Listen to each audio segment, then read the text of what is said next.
Koumassi, la gestion du foncier communal est au cœur de toutes les attentions.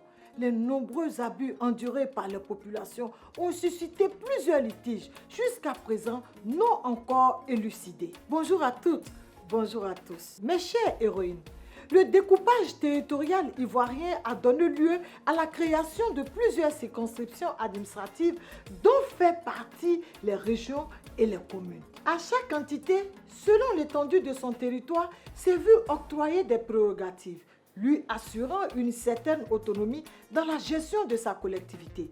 Autonomie ne signifiant en rien totale indépendance, car l'État se réserve le droit d'avoir un regard attentif des gestions des collectivités locales avec la coordination du ministère de l'Intérieur et de la Sécurité, mais aussi d'autres ministères attachés à l'action gouvernementale. De ce fait, l'État a entrepris des mesures pour faciliter la régulation du domaine foncier à travers la mise en place de dispositions comme celle relative à l'interdiction de construire sur le domaine public. À cet effet, le ministère de l'Équipement et de l'Entretien routier a pris l'arrêté numéro 0558-DUH-SDAF-URET interdisant clairement toute construction sur le domaine public. Autrement dit, toute convention à usage d'habitation ou commercial telle que la construction de magasins sur le domaine public n'est pas autorisée et mieux. Son occupation devrait faire l'objet d'un avis écrit préalable du ministère de l'Équipement et de l'Entretien routier. Malheureusement, ces dispositions sont foulées aux pieds par les autorités communales qui, prétextant que la démolition des biens des populations sont nécessaires pour la préservation des espaces publics et en lieu et place, l'on constate insidieusement la construction de plusieurs centaines de magasins à usage commercial sur ces mêmes espaces dits publics.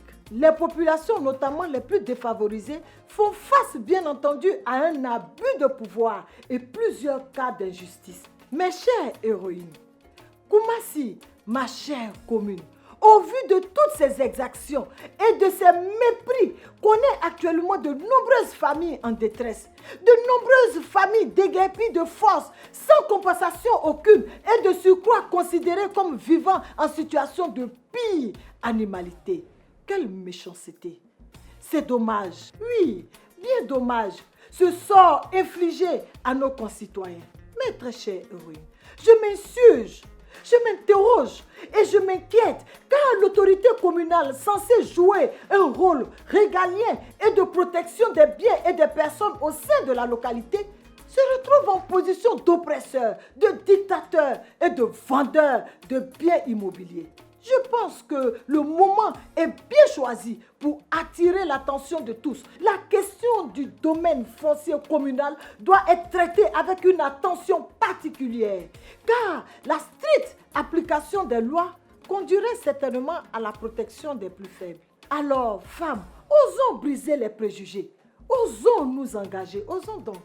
N'oubliez pas de continuer de vous abonner à mes différentes plateformes et de partager mes liens, car le leadership féminin, dit-on, est d'abord et avant tout une question de partage.